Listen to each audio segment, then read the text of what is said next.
In last video lecture, we have studied about Venn diagram. Now we will discuss about problems based on cardinal number, or we can say that with the help of Venn diagram. I have written one of the problem in short form on the board, in which given 65 students study French, 45 students study German. This is French, this is German, and 42 students study Russian. 20 students French and German both. 25 students French and Russian both. 15 students German and Russian both.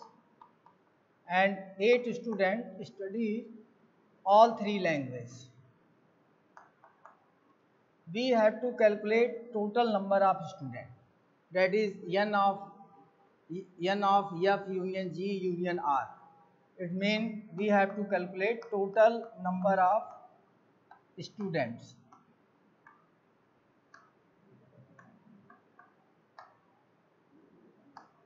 Total number of students हमें calculate करना। अब आप ये देखो कि here it is given that 65 student studies French. अब इसका मतलब ये हो सकता है कि इसमें ये कोई ज़रूरी नहीं कि ये सिर्फ फ्रेंच पढ़ रहे हैं। These may be those student which also study German और फ्रेंच, जर्मन और Russian are both. So we have to calculate only French, only German and only Russian, and after that all three subjects, all three language which have studied by the students, that is given already it. We can solve this problem using Venn diagram. Let us draw Venn diagram for this problem. इसके लिए हम लोग एक rectangular box बनाएंगे और corner पे यहाँ पे यूनिवर्सल सेट मेंशन कर देंगे। अब इसके बाद एक सेट आपका फ्रेंच के लिए हो जाएगा, दूसरा सेट आपका जर्मन के लिए हो जाएगा, एंड थर्ड सेट आपका हो जाएगा रशियन के लिए। तो with the given data it is clear that n of F is equal to 65. This is those students which studies French. N of G is equal to 45. This is those students which study German. Then Russian is equal to 42. French and German both, it means n of F intersection G is equal to 20, and n of F intersection R is equal to 25. Next, n of German Russian is equal to 15, and finally n of F intersection G intersection R is equal to 8. Now we have to calculate n of F union G union R. That will be equal to n of F plus n of G n of R minus n of F intersection G n of F intersection R minus n of G intersection R, and we have to add n of F intersection G intersection R. We always yesterday I have told that we will add those sets, cardinal number of those sets which have odd number of sets. because 1 is odd number, so single set containing cardinal number will be added, and those sets which have even number of sets will be subtracted, because these are sets which have two sets, F and G, F and R, G and R. These will be subtracted again. Then odd number of sets are there, so this will be also added, and we have values for them. So we will write here 65 plus 45 plus 42 minus 20 minus 25 minus 15 plus 8. These two will be 110, 152, 152 and 108. 8 is equal to 160. 110, 152 and 8, 160 minus 25 and 15, 40 and 20, 60. That will be equal to 100. So total number of students in the class is 100. Hence total number of students in class is 100. तो ये 100 students हैं केवल class में, जबकि आप देखिए question में क्या दे रखा है, 65 फ्रेंच पढ़ रहे हैं, 45 जर्मन पढ़ रहे हैं, 42 आपके रशियन पढ़ रहे हैं। तो अगर आप ऐसे ऐड करोगे तो टोटल 160 आएगा, जबकि केवल क्लास में 100 स्टूडेंट्स हैं। अब उसमें इन दोनों में कुछ कॉमन होगा, इन दोनों में कुछ कॉमन होगा, मतलब कुछ ऐसे स्टूडेंट होंगे जो फ्रेंच के साथ जर्मन भी लिए होंगे, कुछ रशियन भी लिए होंगे, हो सकता है दोनों भी लिए हों। इस नाते ये तीनों सम करने पे आपको ज़्यादा दिखता है। लेकिन ओनली फ्रेंच अगर हम बात करें कि what is number of students which have studied only French, तो आप जब तक वेन डायग्राम का पूरा एनालिसिस नहीं करोगे तब तक ये बात समझ नहीं आएगी। अब आप ये देखो, ये जो यहाँ पे जो रीजन है, this is region of only French, ये रीजन ओनली फ्रेंच का है, ओनली फ्रेंच रीजन है। तो ओनली फ्रेंच रीजन में कितने स्टूडेंट्स आएंगे, इसके लिए आपको ये रीजन तीनों कैलकुलेट करना पड़ेगा और उसको माइनस करना पड़ेगा। अब यहाँ पे ये रीजन जो है ये 8 स्टूडेंट्स हैं इसमें। तो सीधा आप देखिए, एक प्रॉब्लम अगर आप एनालाइज कर ले जाओगे देन आप कोई भी प्रॉब्लम इस पे बेस्ड ऑन आएगा उसको सॉल्व कर सकते हैं।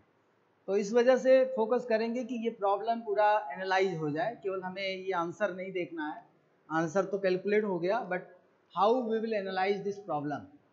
This region is of all those students which have opted all 3 languages, and number of such student is 8. It is given here, and this whole region that is belonging to those students which have taken or opted French. So this is 65. अब 65 students total हैं, लेकिन अगर आप इसमें इस reason की बात करें तो पहले आप ये देखिए, ये रीजन कैलकुलेट करना पड़ेगा। फ्रेंच एंड जर्मन लेने वाले स्टूडेंट हमारे हैं, फ्रेंच एंड जर्मन लेने वाले स्टूडेंट है 20, तो 8 तो इधर ही हो गए, तो ये रीजन जो केवल हो जाएगा, इसमें केवल 12 स्टूडेंट बचेंगे। अगेन अगर आप फ्रेंच एंड रशियन देखिए, फ्रेंच एंड रशियन में 25 स्टूडेंट है, but after excluding those student which have opted all these 3 languages is 8. If we exclude these numbers then we will get total 17, क्योंकि यहाँ पे 25 दिया है, 25 में से 8 माइनस करेंगे तो 17 student, these such student which have opted only French and Russian, only French and Russian, not German। तो फ्रेंच एंड रशियन ऑप्ट करने वाले हमारे 17 स्टूडेंट हैं। इसमें जर्मन जो स्टूडेंट फ्रेंच और रशियन के साथ जर्मन लिए हैं वो एक्सक्लूड कर दिए गए, 8 निकाल दिए गए। ठीक इसी तरीके से अगर आप देखें, जर्मन और रशियन लेने वाले जो स्टूडेंट हैं वो 15 हैं, ये पूरा रीजन। तो इसमें से 8 वो स्टूडेंट एक्सक्लूड कर दीजिए जो तीनों सब्जेक्ट ऑप्ट किए हुए हैं। अगर उसको हम एक्सक्लूड करेंगे तो यहाँ पे केवल 7 बचेगा। This 7 is those students which have opted only German and Russian, not French. French नहीं लिए हैं, केवल German and Russian लिए हैं. Now easily we can calculate number of students which have opted only French.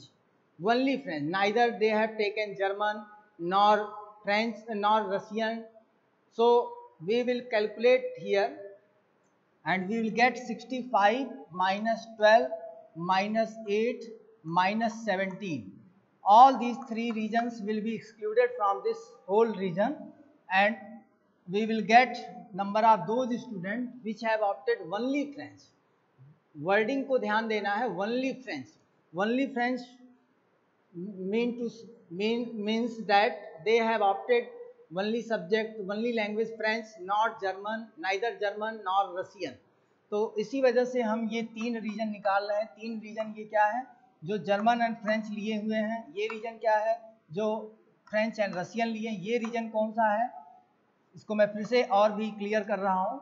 This is the region which representing French and German only, मतलब French and German लिए हुए हैं. Only French and Russian and all these three languages. So we have to exclude to get only French. 12, 8, 20 and 17 हो जाएगा आपका 37. 37 करेंगे minus, then we will get 28. तो this region is 28. 28 ये वो स्टूडेंट हैं जो केवल फ्रेंच लिए हुए हैं और कोई भी लैंग्वेज नहीं ऑप्ट किए हुए हैं, ओनली फ्रेंच ऑप्टेड. उसके बाद यहाँ पे देखिए 12, 8, 20, 20 and 7, 27 एंड जर्मन का है 45. तो 45 में से अगर आप ये 12, 8 और 7 माइनस करेंगे तो 12, 8, 20 एंड 7, 27. 45 में से 27 अगर आप माइनस करोगे तो 18 बचेगा. तो 18 is those students which have opted only German. These are those students which have opted only German, neither French nor Russian. Neither French nor Russian. Neither French this and nor Russian this. But this is reason have this region comes twice. In this region also and in this region also. So we have calculated separately. This is region only French and German, only French and German and Russian, and this is French, German, Russian. ये तीनों का reason है. तो ये 18 मिल गया. In same way we can calculate this region also. This region total 42, but it have also included only French, Russian, only French, German, and all these three. So to calculate this, 42 minus 17 minus 8 minus 7, we will get 17, 8, 25 and 7, 32. So we will get these 10 students. So there are 10 students which have opted only Russian. Only Russian to say means neither they have opted French nor German. Only one language they have opted, that is Russian. This 28 is only French. Neither they have opted German nor Russian. This 18 means only they have opted German, neither French nor Russian. So this way we can analyze using Venn diagram whole problem. And after analyzing in this manner, we can get any answer. Like if someone asks that what is number of students which have opted only one language, तो only one language opt करने वाले student की संख्या क्या होगी. अगर आपसे question पूछा जाएगा number of student opted only one language,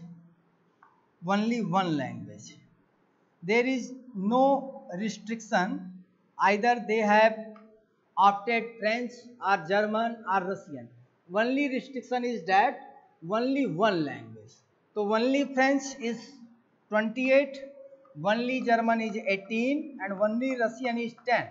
These three will be added to get number of students opted only one language, and we will get after adding 56. This is the required answer. अब अगर आपसे पूछा जाता है what is number of student which have opted only French and German, only French and German, then this answer will be 12. Only French, only German and Russian, then answer will be 7. Only French and Russian will be answer 17. All these three languages will be answer 8. So after analyzing this Venn diagram, we can see that we can get any answer whatever the asked by someone else. So this is whole analysis of one problem in which I have discussed all the situations which can comes, and on the situations whatever will be asked in your university exam or any other exam, we can get answer by this way. Next जो आपको कुछ theoretical points हम बताएंगे. First point is power set.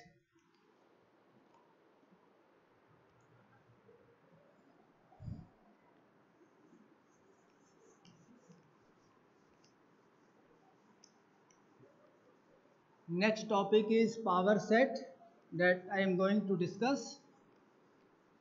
Power set is the special set that is set of all the subsets of given set. ये आपको definition ध्यान में रखना है. Power set का definition, power set एक special set है जिसमें power set is a special set that is set of all the subsets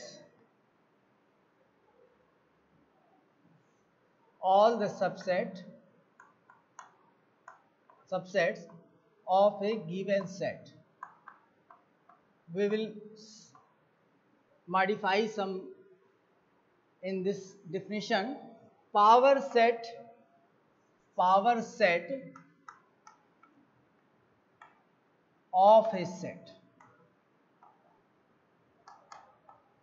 तो पावर सेट जो निकलता है वो किसी एक सेट का होता है, ये ध्यान रखना है. So we have modified this definition.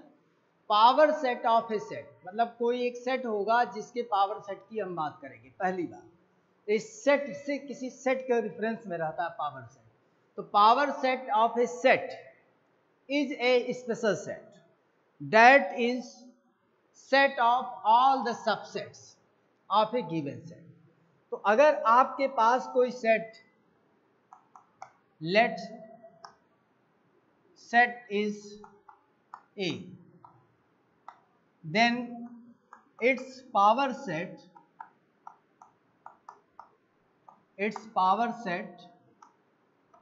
is represented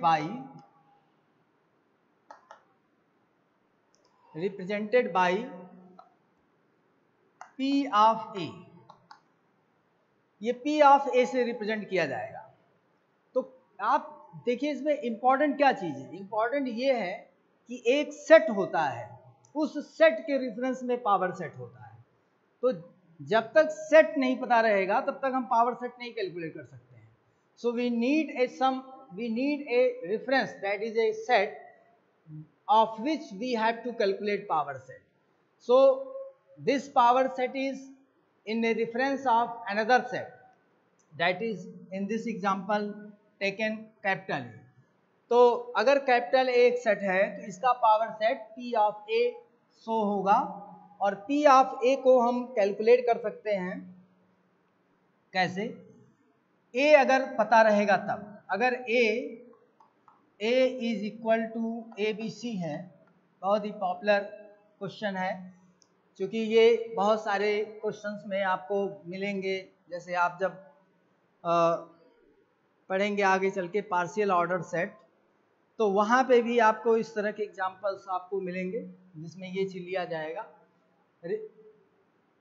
तो A is equal to ABC अगर है तो P of A is equal to क्या होगा, इसके जितने भी सबसेट हैं वो आप एक सेट में रख दीजिए, यानी कर्ली ब्रेसेस के अंदर।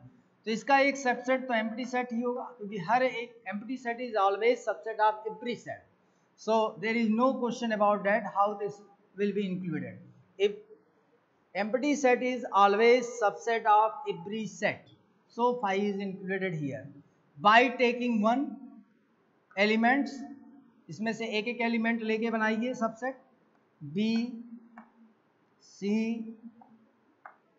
उसके बाद by taking two, तो A B B C and C A. तो this way we have calculated some subsets, and finally because there is only 3 elements, so all means 3, so all 3 elements by taking we will get same set, that is given A.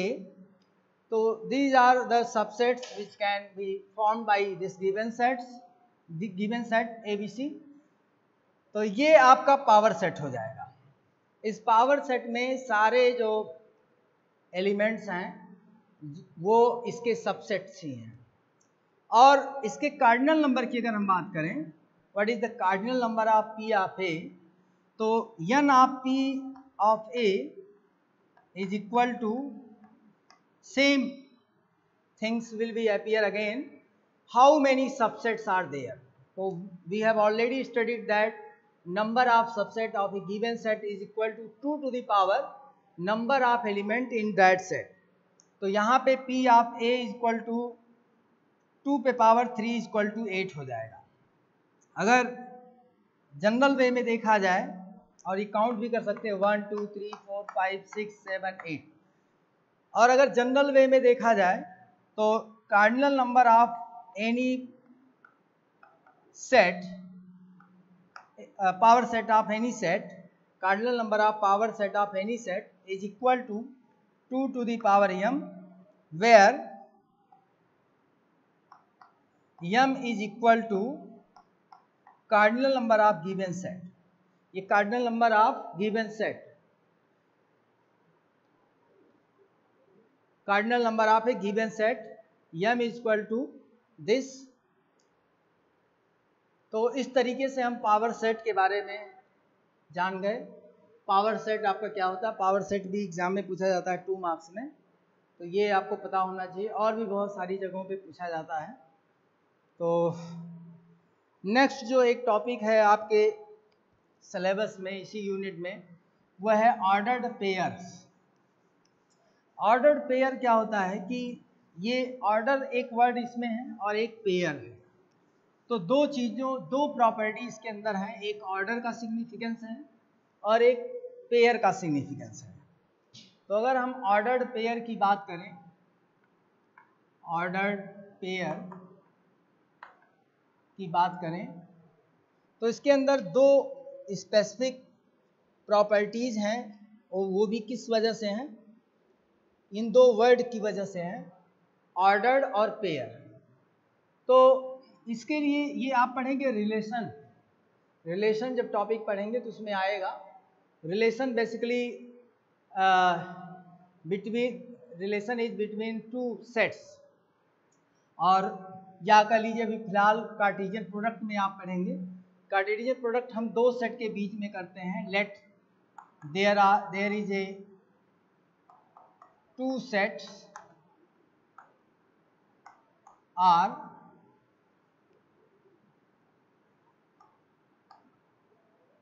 let there are 2 sets A and B, then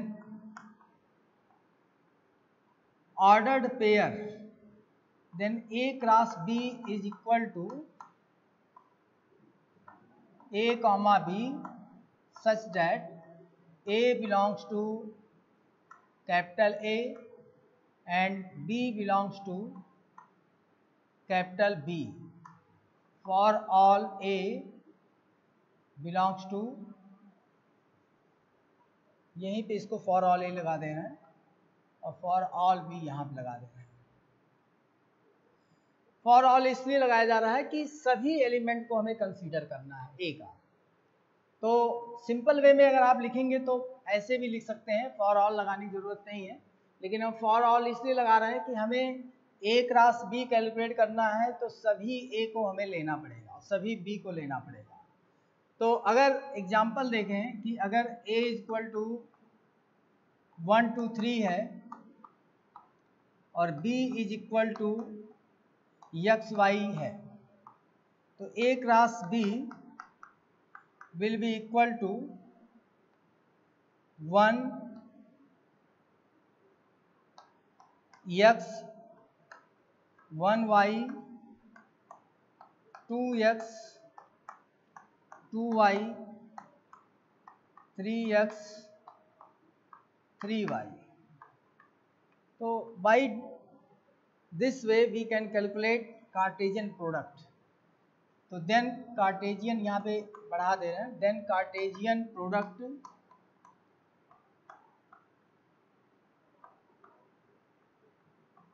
of sets A and B is. तो ये A और B का Cartesian product का definition हो गया, जिसमें A और B का ये पेयर बना हुआ है। पहला पार्ट जो है फर्स्ट पार्ट, ये फर्स्ट पार्ट है और ये सेकंड पार्ट है। तो ए बी यहाँ पे जो बताया गया है यही ऑर्डर्ड पेयर है, ऑर्डर्ड पेयर। अब इसमें ऑर्डर्ड और पेयर का सिग्निफिकेंस आप समझिए। ऑर्डर्ड इस नाते कहा गया है कि पहला पार्ट कैपिटल ए से ही होना चाहिए और दूसरा पार्ट जो है वो कैपिटल बी से होना चाहिए। तो ये ऑर्डर्ड का सिग्निफिकेंस हो गया, ऑर्डर्ड जो वर्ड है इसी वजह से। बाकी पेयर तो समझ ही रहे हैं आप, इसमें दो constituent, there are two constituents, first part and second part. First part belongs to first set capital A and second part belongs to second set, that is capital B. So by this way we can demonstrate what is ordered pair, and also we have discussed here about Cartesian product. Cartesian product आपका A cross B है, पता ही है, बता दिया गया। Next जो topic है वो है multi set and multiplicity.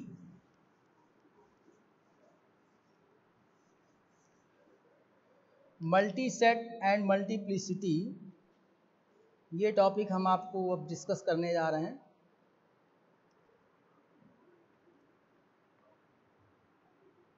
Multi set and multiplicity.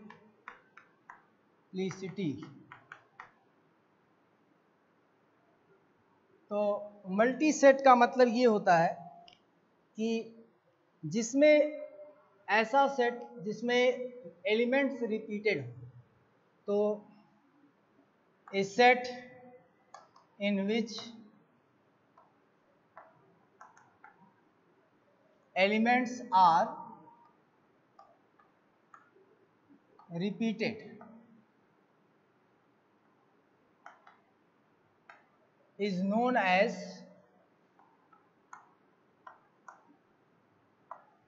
Multi set. मतलब जिसमें एलिमेंट्स का रिपीटेशन अलाउड है उसको हम मल्टी सेट कहते हैं। And occurrences of any element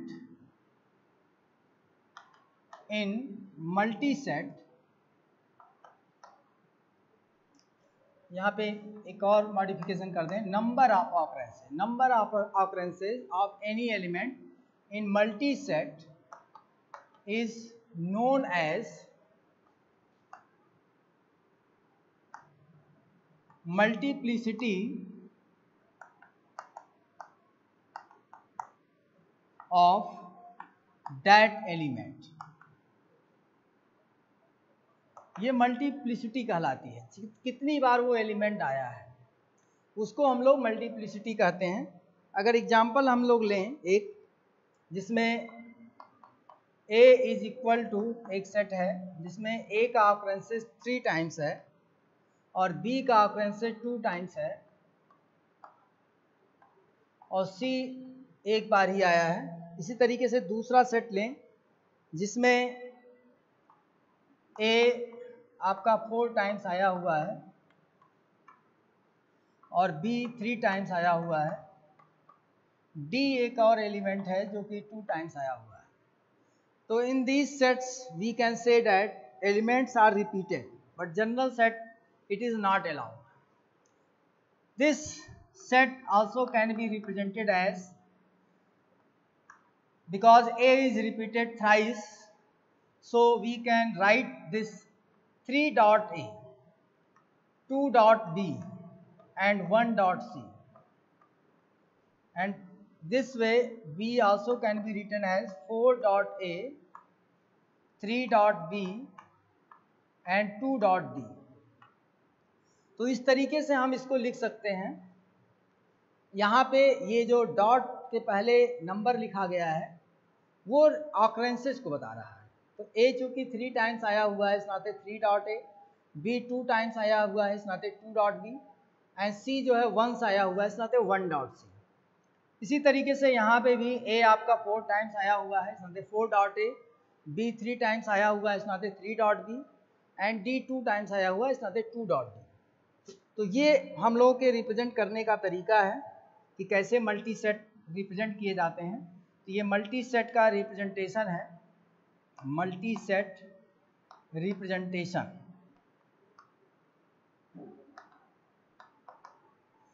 इसके बाद मल्टी सेट में कुछ ऑपरेशंस होते हैं वो हम लोग देखेंगे। जैसे अगर यही सेट आपका ए बी दिया गया है तो इसको हम लोग कैसे ऑपरेट करेंगे। तो यहाँ पे अगर हम a प्लस बी की बात करें तो a plus b can be written as, तो यहाँ पे देखिए a प्लस बी में ये 3 टाइम्स आया हुआ है, ये 4 टाइम्स आया हुआ है, तो 3 4 ये 7 हो जाएगा, 7 डॉट ए। इसी तरीके से 2 डॉट बी है और 3 डॉट बी है, तो 2 और 3 हो जाएगा 5 डॉट बी। अगेन सी जो है आपका अकेले है और डी उधर अकेले, डी जो है ट्वाइस है, 1 डॉट सी और 2 डॉट डी हो जाएगा। तो बहुत ही सिंपल है कि ए प्लस बी अगर कैलकुलेट करना है तो कैसे कैलकुलेट करेंगे।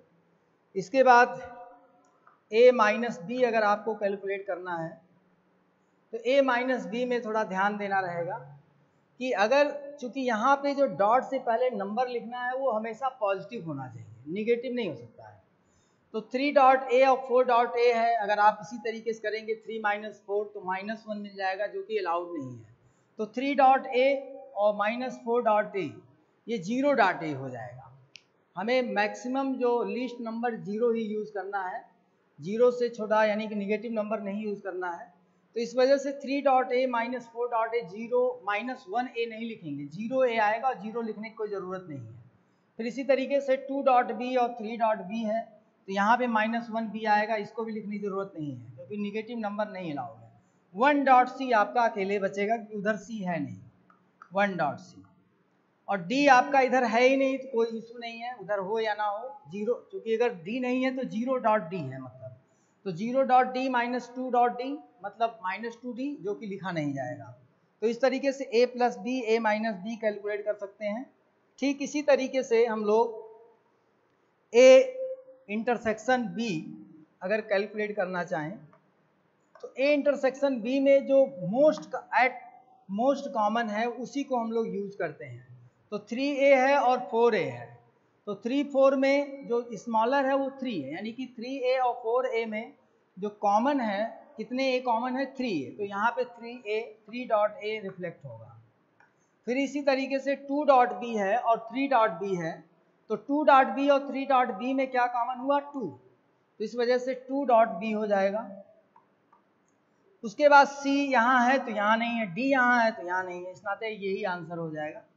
फिर a यूनियन b अगर आपको कैलकुलेट करना है तो इसमें जो पहले वाले में एट लीस्ट सॉरी लिए हैं क्योंकि एट मोस्ट शायद मैंने बोल दिया था, एट लीस्ट जो था कॉमन वो हम लोगों ने यूज़ किया है।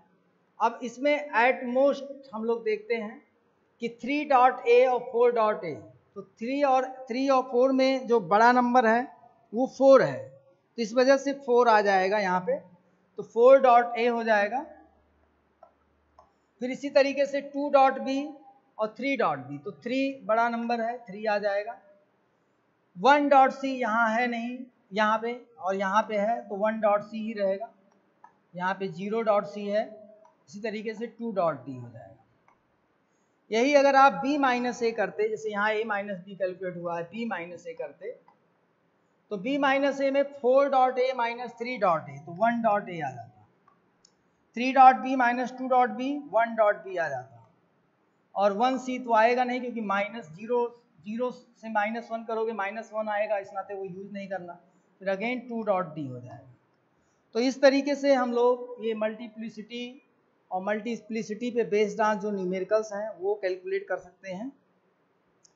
और इसके बाद जो नेक्स्ट टॉपिक्स हैं वो हम अगले वीडियो लेक्चर में बताएंगे, लेकिन कुछ और भी चीज़ें आपको ध्यान में रखना है। मैं रिवाइज कर दे रहा हूँ कि जैसे आप लोगों ने क्या क्या पढ़ा अभी तक, जो इतने वीडियो बनाए गए हैं प्रीवियस में, उसमें आप लोगों ने सेट के बेसिक कॉन्सेप्ट्स, सेट की आइडेंटिटीज़, जो जिसको हम अलजेब्रा भी बोलते हैं, algebra based on set theory, वो भी, या आइडेंटिटीज ऑफ सेट, वो भी आपने, और उसके प्रूफ्स भी।